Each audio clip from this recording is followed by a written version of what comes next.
He is all holy and almighty. He created skies without props. He made them high by his might. What a great sky! He made light out of the sun and the moon and completed the designs of what he put in the sky.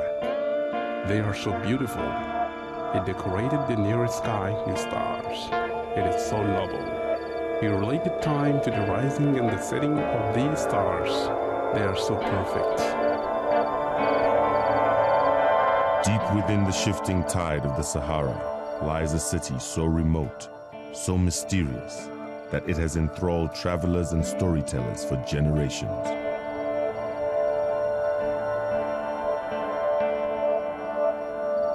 For many, this place was the remotest point of nowhere, a mythical lost city which quietly counted the centuries by the ebb and flow of the Saharan sands.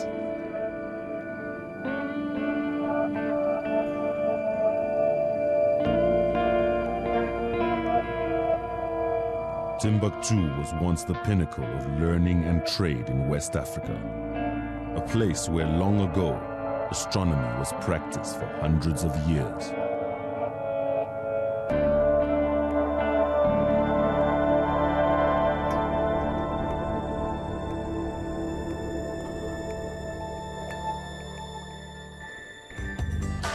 In this film, astrophysicist Thebe Medupe travels to the fabled city of Timbuktu to find ancient astronomy manuscripts.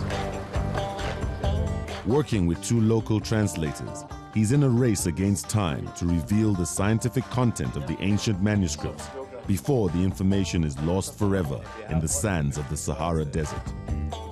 This film will reveal compelling evidence that will cause the world to rethink Africa's historic place in the realm of knowledge and science.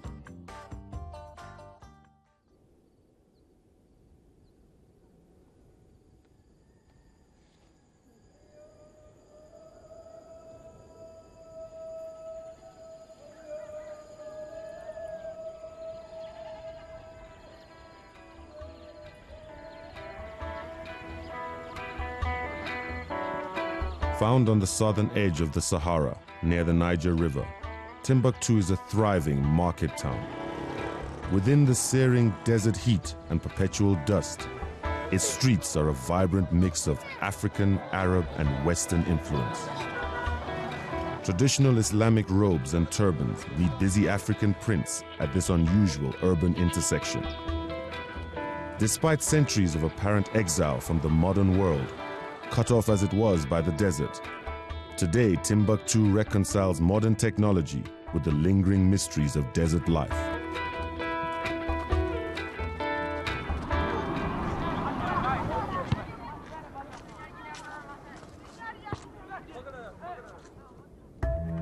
Recently, ancient manuscripts came to light which told the history of Timbuktu and the families who safeguarded them for hundreds of years. One of the families with a private collection is that of Abdul Qadir Haidara, who gathered and catalogued many manuscripts. This library has leather-bound texts dating back to 1204. أنتم اليوم في مكتبة ماما حيدرة في تمبكتو، وهي إحدى المكتبات الكبيرة في تمبكتو.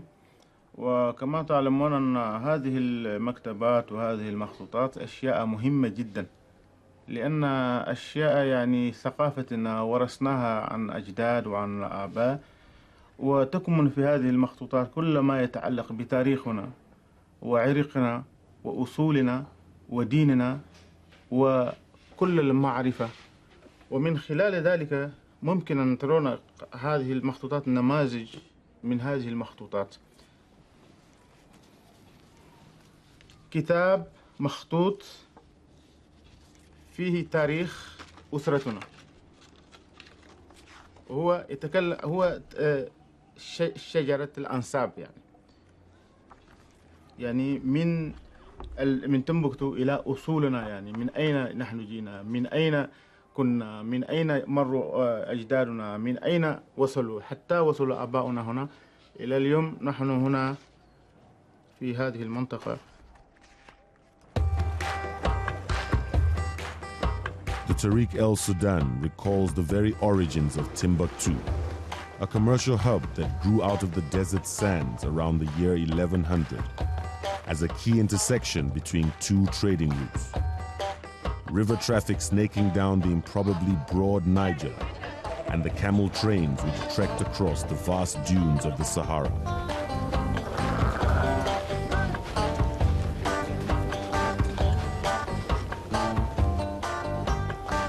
Salt from the desert arrived in Timbuktu, while caravans of gold, wild animals, and slaves left the city for ports on the Mediterranean. On the return journey, treasures such as spices, cloth, daggers, and jewelry arrived in Timbuktu.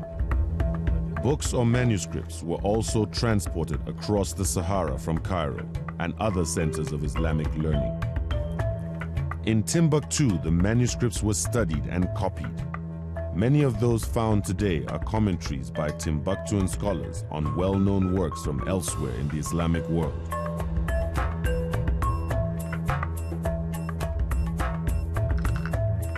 From about the 12th century, a thriving intellectual tradition emerged from within the city's mosques. Kings were generous benefactors of these seats of learning, which drew people in from surrounding towns such as Gao, Karawan, and Tlemcen. They were trained to read and write in Arabic, opening the way for them to become traders or to enter the civil service. Others studied law, medicine, literature, or mathematics.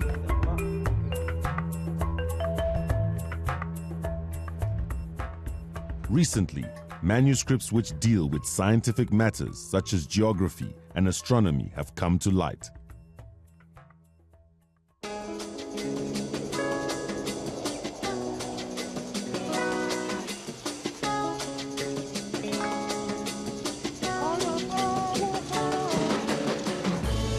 For South African astrophysicist Thebe Medupe, this news that West Africans were engaged in astronomy during the Middle Ages was thrilling.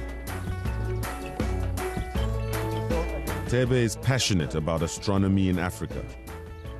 Each year he travels from Cape Town to the remote town of Sutherland, where he hosts winter schools for aspiring African astronomers. This is home to the state-of-the-art Southern African Large Telescope, SALT. These things are called air cushions. They pump air into this to raise the telescope, and then the telescope moves, resting on this air cushion.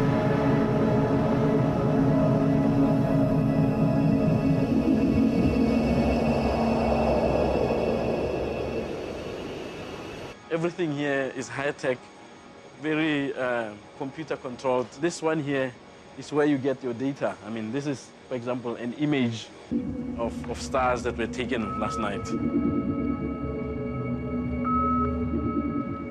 The main thing about big telescopes is that they collect a lot of light, and therefore you're able to see much deeper into space. And you know that when you look deeper into space, you're actually also looking back in time.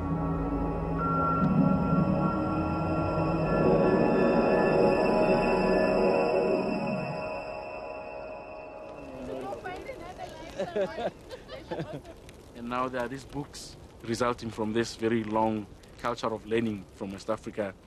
And we're finding that these people were studying mathematics, they were studying astronomy, they were studying other sciences, really. And all of that seems to be consistent with what other historians find when they study Islamic cultures and Islamic societies in other parts of the world.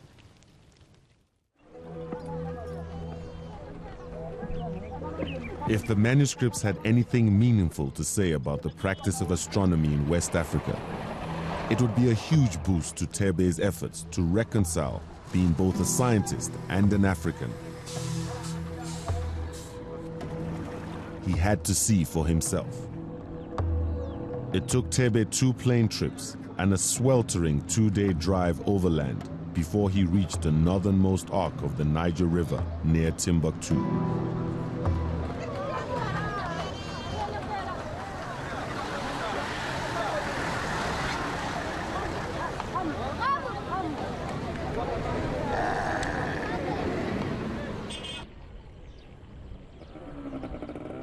I mean, first I'm just amazed at the fact that almost every second or third person you meet on the street has a little collection of this kind of manuscript. So there's huge amounts of manuscripts out there.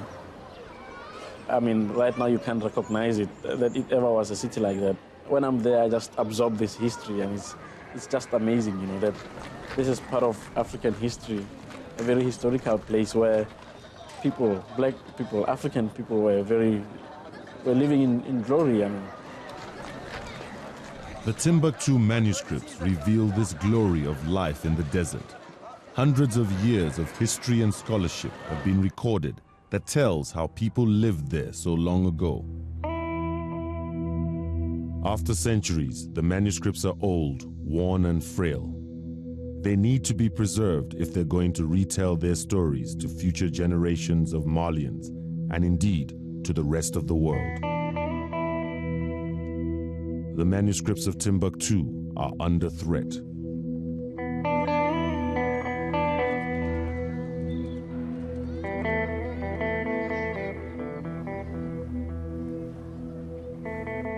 The Timbuktu climate is formidable. Temperatures can reach an unrelenting 50 degrees Celsius, and dust storms often roll in from the desert and blanket the town in a mist of fine sand.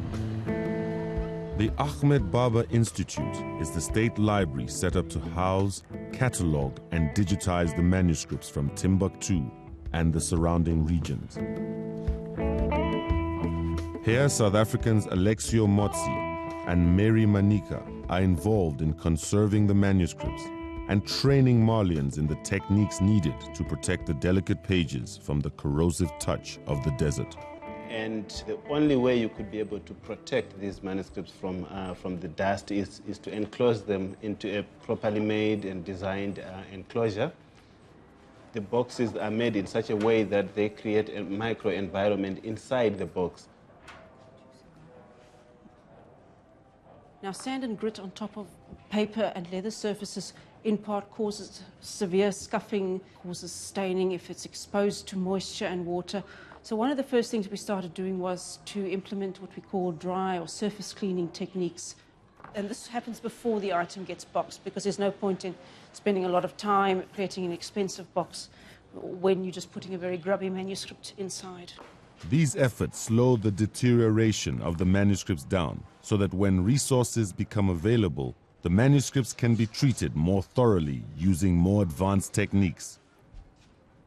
Conservation of the manuscripts also allows them to be studied and consulted by researchers. Once protected inside their custom-made boxes, the manuscripts can be put into storage, studied by researchers, or exhibited to the public. The aging papers of the Tariq al-Fatash manuscript remember the history of Ismail Haidara's ancestors and include some interesting observations of the night sky. D'autres textes, surtout des marginalia, des notes marginales, sur des phénomènes naturels, sur l'astronomie par exemple. Et c'est dans ce cas qu'on trouve, dans le manuscrit 19, on trouve des notes qui font référence à la chute des météorites. Les météorites, par exemple, sont donnés dans ce sens-là et qui suivent, parce que ce sont des notes originales de Mahmoud Kati. In the year 991, in God's month of Rajab the Goodly, after half the night had passed, stars flew around the sky as if fire had been kindled in the whole sky, east, west, north, and south. It became a mighty flame, lighting up the earth, and it continued till after dawn. Because this observation did not explain the phenomenon with scientific detail, it did not interest Thebe. It does, however, show that people were aware of the heavens and recording what was happening in them.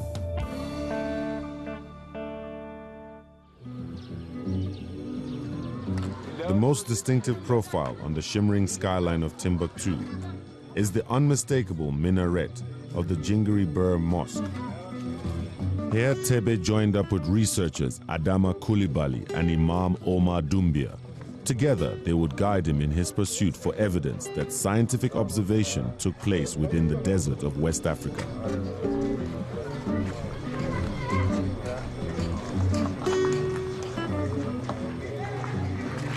The current Imam, Abdurrahman Ben Esauti, is the keeper of an extensive library. Included in this priceless collection is a manuscript that was written in the 1300s. Thebe heard that it might contain some interesting astronomical information, but the Imam guards his treasure closely and hasn't allowed anyone to study it yet. So these manuscripts, we want them to be an inspiration for African people and Malian people. Alors, ici, vous avez un croquis qui montre l'éclipse du soleil. Yeah. Et là, il y a le point noir, c'est l'éclipse de lune. There you have a lunar eclipse. Contrairement à cela, nous avions ici des images qui montraient que l'astronomie était enseignée. As par exemple. Sur le manuscrit. But Thebe notes that the manuscript is not about solar and lunar eclipses. Rather, it's an explanation of how the planets move through the heavens. This made him even more determined to find and decipher the astronomy manuscripts in Timbuktu.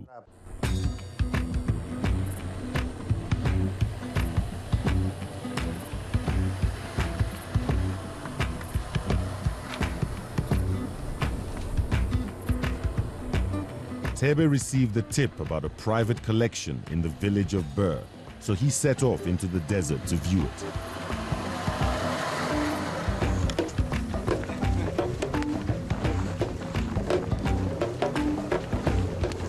Since the 1850s, and particularly under French colonial occupation, many manuscripts were shipped from Mali to Paris. Responding to this threat to their heirlooms, Timbuktuans hid their manuscripts.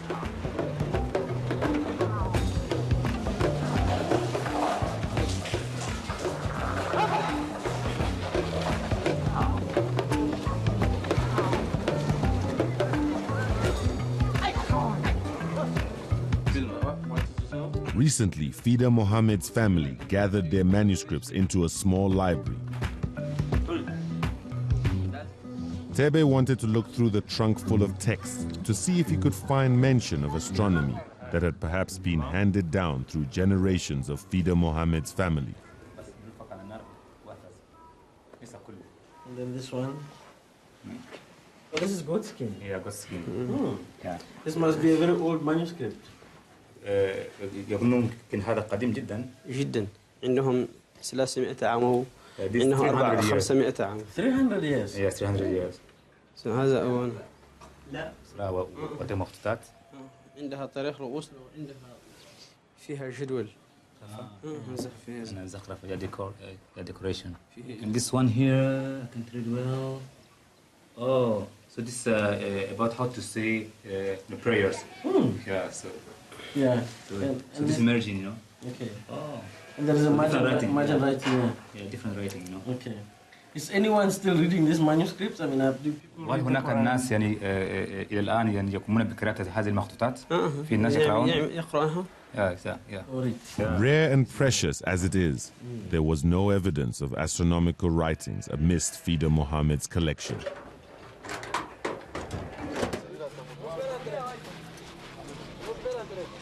Returning to Timbuktu, Thebe met up with Alexio and Mary at the Ahmed Baba Institute. The institute houses over 20,000 manuscripts. Of these, 101 have been catalogued as being concerned with astronomy and astrology or mathematics. What we might want to do is to see if we could see for a watermark and the laid lines. And what are those? Those come from the frame. Look very carefully there. You see lines, those fine lines? I see, yeah. Yeah. Those lines were made by wires that were used to make the frame on which paper in Europe was traditionally made. So this is why we can look at this paper and tell where it comes from, where it was made. And tell exactly, or tell that it is European handmade paper, because this is a feature of European handmade paper and not of Islamic paper. At last, these were the astronomy manuscripts Thebe had been looking for. He chose 4 for further study. The first was Manuscript 674, written in the 1700s. It dealt with astronomical instruments. While the paper ink and smudges do tell an interesting story, Thebe was more interested in the content of the astronomy manuscripts, since this is the story that had not been studied yet. Until now, no one knows what Timbuktuan scholars knew of astronomy so long ago.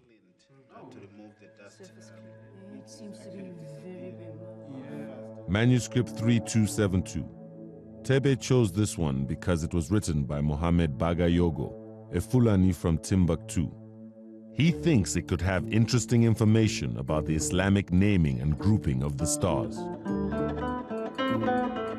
Manuscript 2163 contains scientific tables written by noted astronomer Ibn Yunus. He also chose Manuscript 3670 because it had some mathematics and a description of the Islamic idea of the solar system and universe, and was written by Timbuktuan Abul Abbas al-Galawi. This manuscript was written by someone that we think comes from Timbuktu, and it's on astronomy. I mean, it's exactly the kind of thing that we want to find out, you know. The first task was to make digital copies of the manuscripts. The relevant pages were scanned so they could be taken away for translation and studied further. New digital formats may seem ideal, but only last a few decades as one format after another becomes obsolete. Paper, like the Timbuktu manuscripts, has lasted for centuries.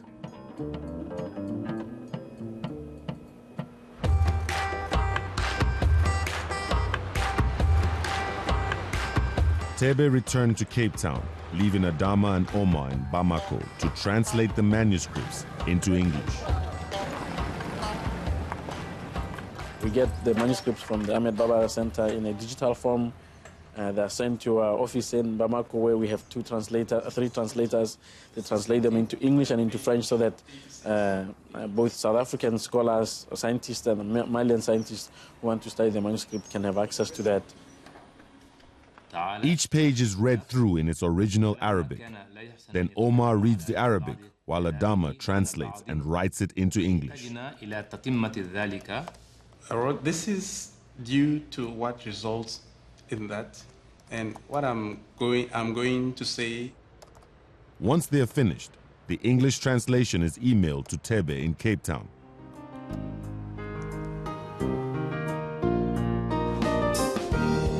Cape Town, South Africa's oldest city, also started out on a key trade route. It has a large Muslim population, many of whom are descended from slaves, and they still consult the heavens today.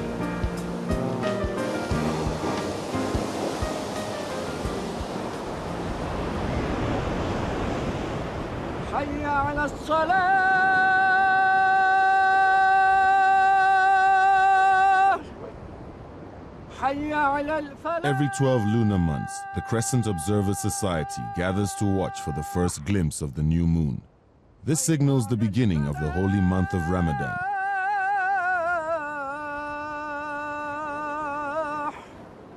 We are looking to see if we can sight the crescent that will mark the beginning of the 9th month of the Muslim lunar calendar, the month of Ramadan. Of course, the most important month of the year, that will signal the beginning of the fasting. So we are looking for the crescent, and I understand that the Crescent Society usually looks into that direction there where the sun sets. Just post sunset prayers about 5 minutes after sunset for another 51 minutes to see if we can sight the crescent. But because it was cloudy in Cape Town, word had to come from Kimberley and Durban that the crescent had been sighted. The announcement of the start of Ramadan is broadcast on various local radio stations, signaling the beginning of the fasting.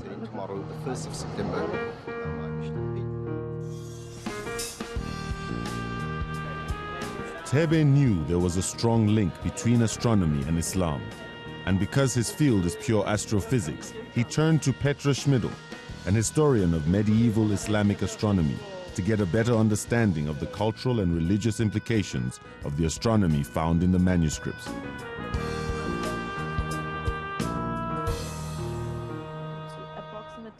Method. Good enough. You can use it. Thebe and Petra got down to work on the translated manuscripts to find out what information the Timbuktu astronomy manuscripts held in order to understand sub-Saharan Africa's first science. I was going through this, just scanning through the manuscripts. I saw that this manuscript makes reference to Timbuktu. So the author of this manuscript must have either lived or used to visit Timbuktu a lot during his lifetime. Yeah. Apparently, he lived in the north of Timbuktu, in a town called Arwan, which is the north of Timbuktu, and he died in 1744. Abul Abbas al-Galawi, the author of this. Manuscript 3670 has a section dealing with the 5 daily prayers and how to determine when to perform them. The call for prayers was initiated in Islam to gather to prayers and to wake the sleeper. It is not a question of choice, as some ignorant people used to think. The morning of Fajr prayer takes place at dawn, when it first starts to get light, but before the sun becomes visible.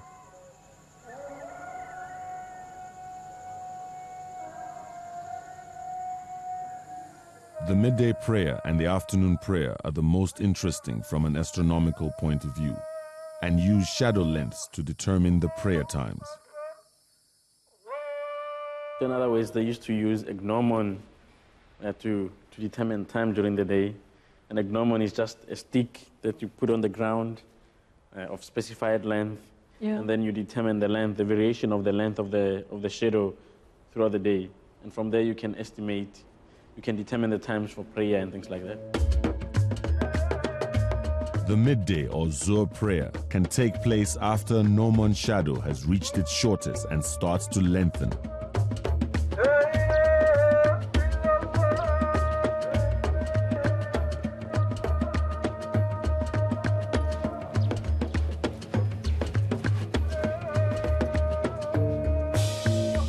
It means that if you want to know the time of the prayers of Al-Asr, add a fathom to the length of the noon shadow. That is approximately 7 feet for the prayers of Dhuhr. This means that the afternoon or Asr prayer starts when the shadow equals the length of the shadow at midday, plus the length of the gnomon stick itself.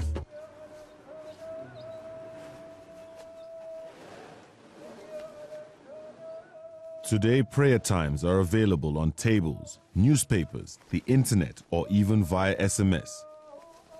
But behind every method lie the same astronomical calculations that have been used since the birth of Islam.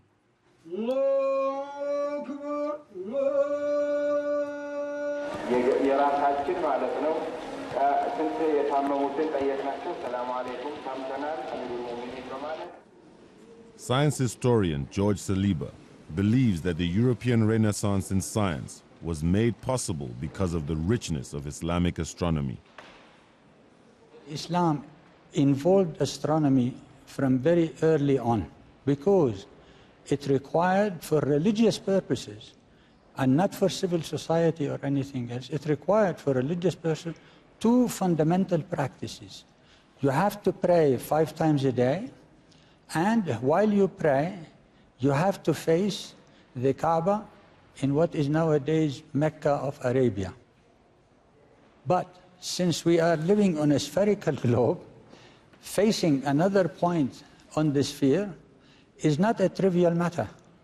So the people who oriented this mihrab, and they oriented it properly towards Mecca, they knew how to compute the direction of Mecca and solve very tricky astronomical problems involving spherical trigonometry. Manuscript 674 has a simple method for determining the direction to Mecca or Qibla by first working out the direction of north. It's a part of the commentary, and he describes on this page a method to determine the Qibla, the direction to Mecca, which is needed for Muslim in Muslim prayer and other religious duties. I mean, what is this here? This is north and south, east and west, the main cardinal directions.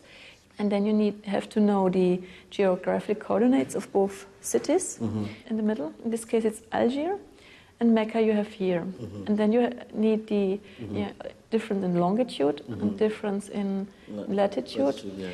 And then you can calculate this angle here from Algiers to Mecca, your Qibla angle, by simple plane trigonometry. First, for this method, you need to determine the cardinal directions, And it was he's saying in the manuscript too that you use this, the so-called Indian circle. It's a very easy and simple method. Stick a gnomon in the earth, and then you draw a circle around, this way. And then you start observing your shadow, somewhere in the morning.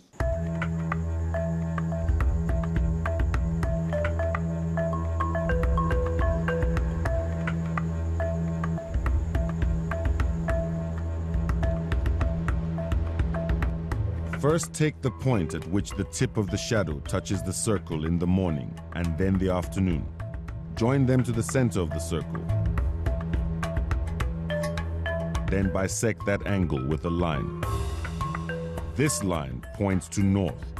Then measure the Qibla angle for your location. This points to Mecca.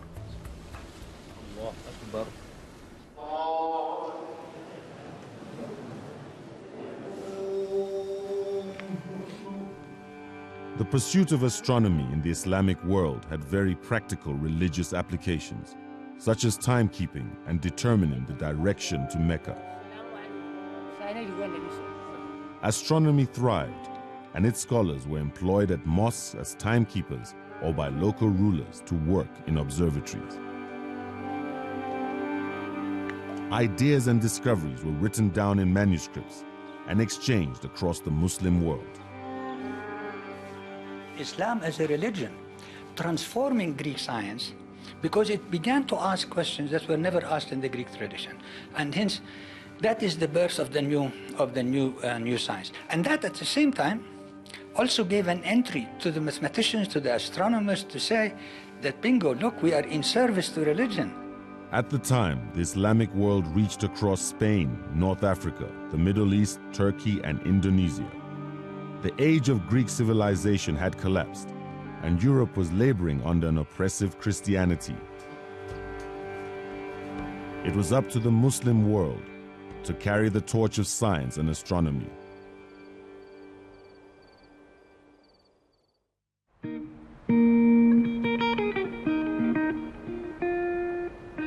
A good example of medieval Islamic science is how they explain the mechanics of the solar system.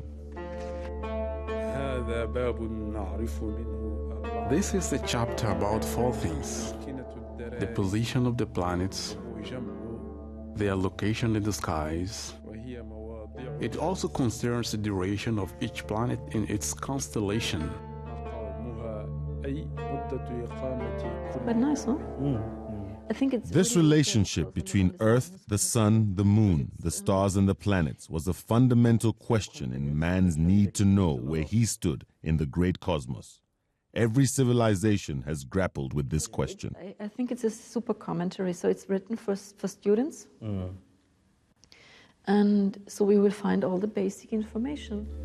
The planets are 7. The Moon is the smallest luminous planet. According to this model, again, the Earth was at the center. So you have Earth at the center. And around the Earth, you have the Moon. After the Moon, you have... Then comes Al-Katib.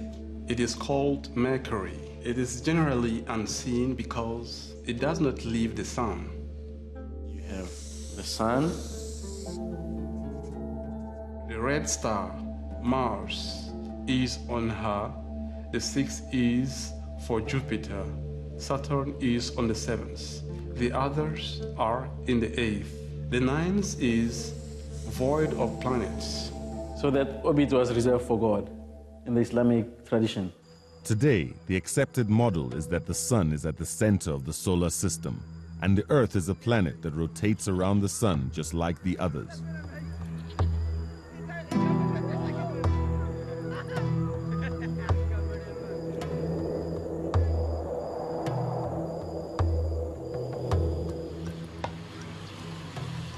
While in Timbuktu, Thebe visited a local school and used the opportunity of a lecture to illustrate these changing ideas. He drew the modern model of the universe alongside the medieval Islamic model described in the manuscript. So this is understanding of the universe by people in Timbuktu 600 years ago. هذا هو الرسم الكون على فهم أهل تمبكتو في ذلك الزمن القديم. Here there were only 7 planets and the sun was regarded as a planet. The biggest difference between the two models is that the modern model of the universe has the sun at the center of our solar system, around which the Earth and other planets revolve.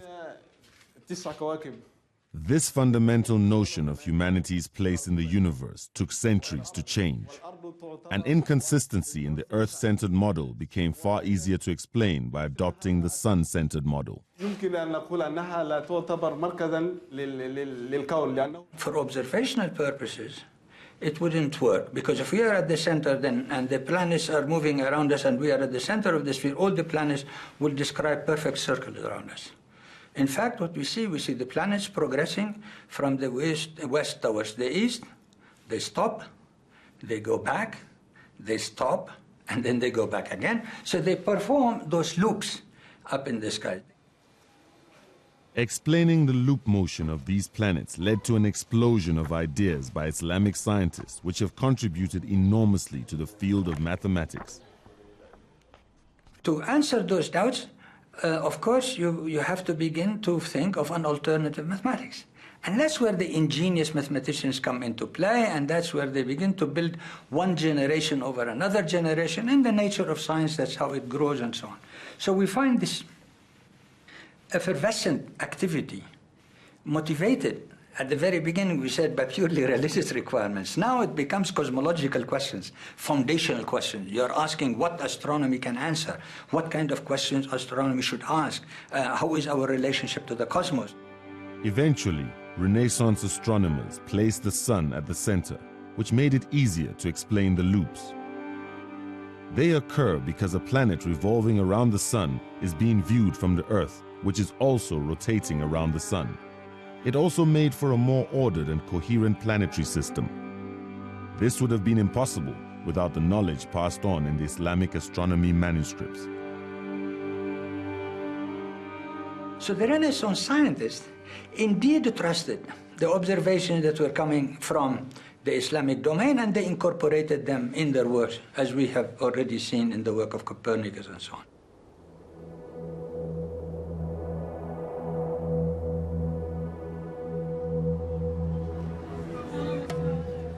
With Islam's calendar based on lunar months, and because the phases of the moon do not divide exactly into a solar year, Islamic calendar events such as Ramadan occur at a different time on the solar calendar every year.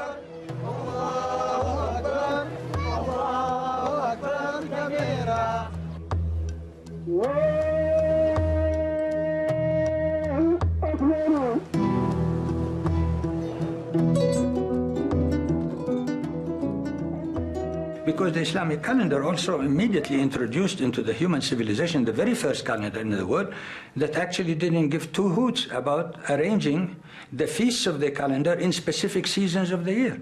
If you compare, say, to the Jewish calendar, the Christian calendar, both Passover and Easter have to happen in the spring. The tagging of the calendar in a specific season of the year means you have to take care of two phenomena, the length of the lunar month as well as the length of the solar year. The Muslim calendar didn't care less and said, no, we don't need to put the feast in the spring, because the original reason for the feast in the spring was to celebrate Passover and to offer to the Lord the fruits, the first fruits. That's why we have to wait for the spring. A Muslim belief is that the Lord doesn't need any offerings. So there is no offering beyond your faith. And hence, as a result, you see the major Islamic feasts circulate around the cycle of the year and sometimes create hardships.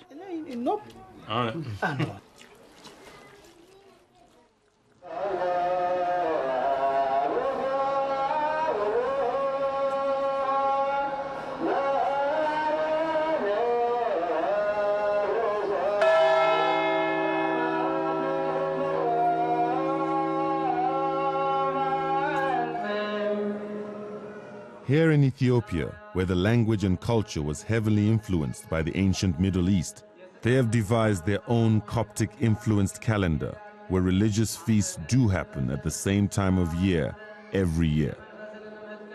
John Steele is a specialist in ancient astronomy. He's interested in how different cultures and faiths have used various methods of astronomical observations to help them mark the passage of time. I'm in Addis Ababa attending a conference on the history of calendars throughout the world. There are people here talking about calendars in the Islamic world, in Ethiopia, and in the Christian world, looking at things like how Easter was calculated in the Christian world and in Ethiopia, and how the Islamic calendar developed and impacted upon the Christian calendar. Ethiopia's own calendar is its own traditional calendar that comes out of early Christianity. The calendar itself is divided into 12 months, each of generally 30 days, and then an extra month at the end of the year containing about 5 days that brings the calendar in line with the solar year and in line with the seasons. These different calendar systems created a problem for astronomers trying to work back to specific days in history. And so ways of translating between different calendars and working out the occurrence of leap years are often described in the manuscripts. If you want to know if it is a leap year, from the whole number of the Islamic year, subtract a series of 30s. It gives you an algorithm how to calculate the years in this 30-year circle. When I first looked at this manuscript 2 years ago, I didn't have any reference to check whether it was correct, so I decided to write a Fortran program based on that. You've seen that he gives an example, so you can test your program. Okay. He says it's 1146. No, you got to... It's here. Yeah. He says this should not be a leap year. Yeah, what did you get? So, in my code, yes, it's not a leap year. Wonderful. It's correct. By one test. While the sun could be used for telling time during the day, the stars were used to track the passage of time after nightfall. Manuscript 3272 was written in the 1700s by Mohammed Bagayogo. It demonstrates how folk astronomy is used to tell the time by using the 28 lunar mansions, which is similar to the 12 signs of the zodiac. The Almighty God said, "We estimate the moon by mansions. There are the well-known mansions to the Arabs. There are 28 mansions." Al-Khattab said, "These mansions are stars close to the zodiac." It's about the names of the lunar mansions and the mansion of the sun and their meaning and their number. And these are the groupings of stars that would have been used in the evening to determine time. Yeah, it's a subdivision of the ecliptic. Instead of into 12 stars like the zodiac, you subdivide it in 28 stars or groups of stars, and these are the lunar mansions, and they're described here. He has a list of the lunar mansions, and it goes on the following page 50 with the description of the lunar mansion. There's number 1, Al-Nat. Their first is called An-Nat. It is called Shartan. Khattab said, commoners pronounce it An-Nut. It is also called An-Natih. It is composed of 3 stars. On the following pages, there are 4 stars arranged as on a die. And the last one is Batn al-Haut, this very significant one with the name in the middle and this chain of stars around in an ellipse. Because 28 mansions will rotate around the Earth in 24 hours, each mansion rises approximately 51 minutes after the last.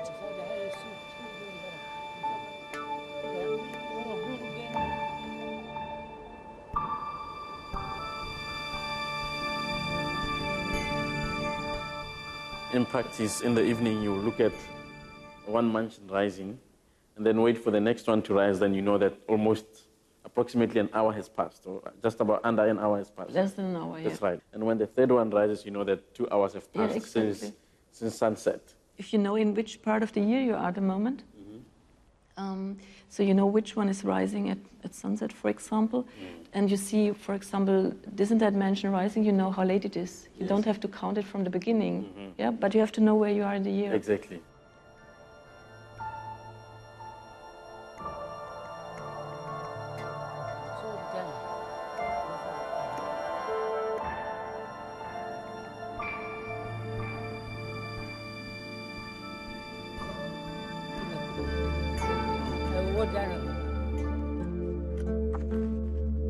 Islamic astronomy also refined the design and use of astronomical instruments, such as the astrolabe and the quadrant.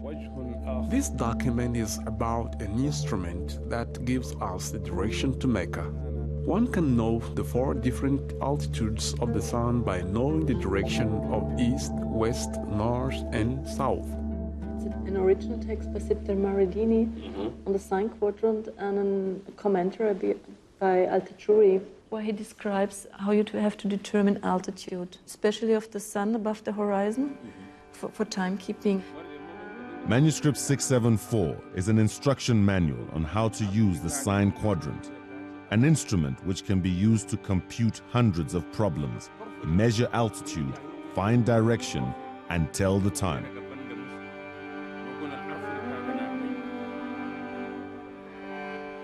The thing is, we have to measure the sun, and this is quite fun. Make sure. Okay. Yeah, it is. Yeah, I can see. According to the position of the sun, the time must be 1 hour after sunrise. After sunrise, yeah. Okay. Manuscript 2163 is interesting, as it is probably the most scientific manuscript found during Thebe's trip to Mali. There's a name of the author. And this is the very famous Ibn Yunus from 10th century Egypt, a very famous astronomer, because he wrote a siege, one of these Islamic handbooks, you know. At the beginning, the constellation to which the star belongs, then follows the star name, then follow the coordinates, and in the final column, which is missing. So this is a table where it has pages of tables with astronomical information. This can be used to compare the position of the moon, stars, and planets centuries ago with data from today. The whole idea is to get accurate determination of positions of the moon or of planets and things like that. Positions correct. So that in the end, you can get a tabulation that looks similar to this modern day almanac. Astronomers still use almanacs today in order to determine positions of stars, to identify stars that they want to study. A manuscript like this one may not have been written in Timbuktu, but someone in Timbuktu understood it and used it while he studied the night skies. He made notes about the stars in its pages. After examining only a handful of manuscripts, Thebe and Petra are already beginning to get a general idea of the astronomy in medieval Timbuktu. So I was very fascinated by that manuscript, which is attributed to Ibn Yunus, which may or may not contain things that have not been found elsewhere, anywhere in the Islamic world, you know, new data tables and things like that. I mean, that is exciting to me. As the immaculate calligraphy of the manuscripts is deciphered and the neatly inked drawings understood, they explode the myth that Timbuktu is some distant, irrelevant, almost fictional place.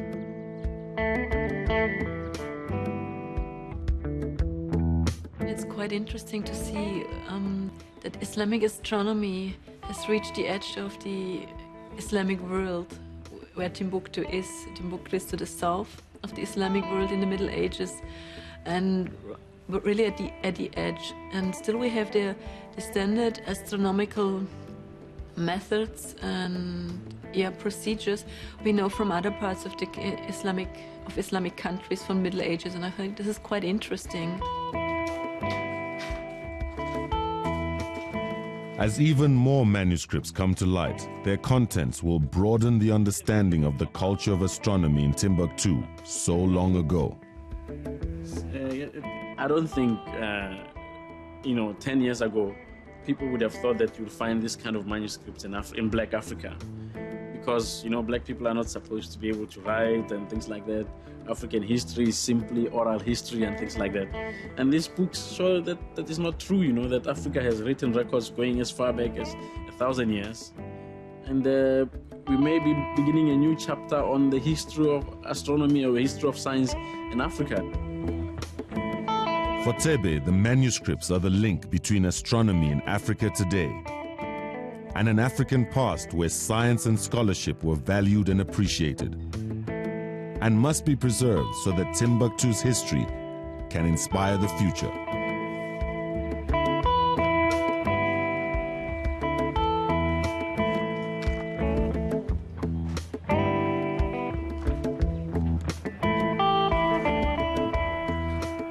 This story is only beginning to unfold.